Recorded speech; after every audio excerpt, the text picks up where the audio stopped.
Hello friends, मैं आज आपको पृथ्वी की आंतरिक संरचना के बारे में बताऊंगा। तो पृथ्वी की जो आंतरिक संरचना है उसे 3 भागों में डिवाइड करके पढ़ा जाता है। ये जानकारी सबसे पहले ऑस्ट्रिया के भूवैज्ञानिक स्विस ने बताई कि पृथ्वी को 3 तरह से बांटकर हम पढ़ सकते हैं। तो कौन कौन से 3 भाग हैं जो स्विस ने बताए? एक उन्होंने बताया क्रस्ट, और दूसरा बताया उन्होंने मेंटल, तीसरा कोर। तो इन 3 भागों में पृथ्वी को बांटा जा सकता है। तो चलिए जानते हैं हम। तो पृथ्वी का सबसे ऊपरी भाग क्रस्ट कहलाता है, उसके नीचे वाला भाग मेंटल कहलाता है, और सबसे नीचे वाला भाग कोर कहलाता है। तो दोस्तों, जो ये क्रस्ट है, मेंटल है, कोर है, इनको भी 2 भागों में डिवाइड किया गया है।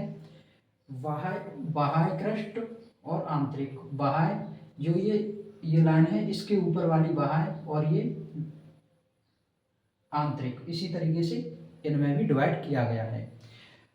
तो दोस्तों, जो ये क्रस्ट है, इस क्रस्ट को 2 भागों में बांटने वाली रेखा को हम कहते हैं कोनराड असंबद्धता। इसी तरीके से मेंटल को 2 भागों में बांटने वाली रेखा को हम कहते हैं रेपटी असंबद्धता। इसी तरीके से कोर को बांटने वाली जो रेखा है 2 भागों में, उसको क्या कहते हैं? उसे कहते हैं लहमन। वहीं हम बात करें, ये है हमारी क्रस्ट, और ये है मेंटल, ये है कोर। तो क्रस्ट और मेंटल को 2 अलग अलग करने में जो रेखा है, ये वाली रेखा, इसे हम कहते हैं महू।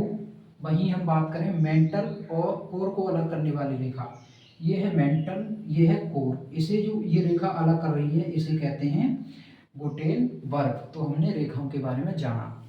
अब हम जानते हैं, जो आपकी क्रस्ट है उसे हम सियाल कहते हैं, क्योंकि इसमें सिलिकॉन और एल्युमिनियम की मात्रा अधिक पाई जाती है। और क्रस्ट में सर्वाधिक पाई जाती है ऑक्सीजन, लगभग 46%। वहीं बात करें मेंटल की, तो इसमें इसे सीमा कहते हैं, क्योंकि इसमें सिलिकॉन और मैग्नीशियम की मात्रा अधिक पाई जाती है। अगर हम बात करें कोर की, तो कोर को नीफे कहते हैं। इसमें निकेल और आयरन। अगर क्वेश्चन आता है आयरन की मात्रा कहाँ पाई जाती है, तो आयरन पाया जाता है कोर में। किस में पाया जाता है? कोर में। और ऑक्सीजन सर्वाधिक पाया जाता है क्रस्ट में, इसमें 46% ऑक्सीजन पाया जाता है। अगर हम इनकी गहराई देखें, तो आपकी जो क्रस्ट है वो लगभग 34 किलोमीटर तक है, और आपकी जो मेंटल है वो 34 किलोमीटर से 2900 किलोमीटर तक है।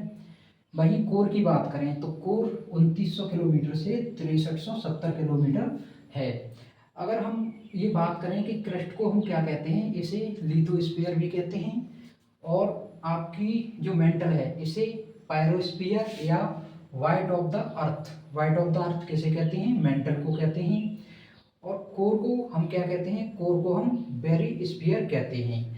वहीं हम क्रस्ट के घनत्व की बात करें, तो क्रस्ट का घनत्व 2.5 से 3 ग्राम पर सेंटीमीटर क्यूब तक होता है। और अगर हम बात करें कोर का, तो इसका होता है 13 ग्राम पर सेंटीमीटर क्यूब। जब हम पृथ्वी के नीचे की तरफ जाते हैं, तो 32 किलोमीटर नीचे जाने पर 1 सेंटीमीटर टेम्परेचर बढ़ता है। ये लगातार नहीं बढ़ता है, जितनी हम नीचे जाते हैं तो ये दूरी बढ़ती चली जाती है। तो फ्रेंड्स, हमने अच्छे तरीके से बहुत कम समय में पृथ्वी की आंतरिक संरचना के बारे में जाना। वीडियो को लाइक करें, दोस्तों के साथ शेयर करें। Thank you friends.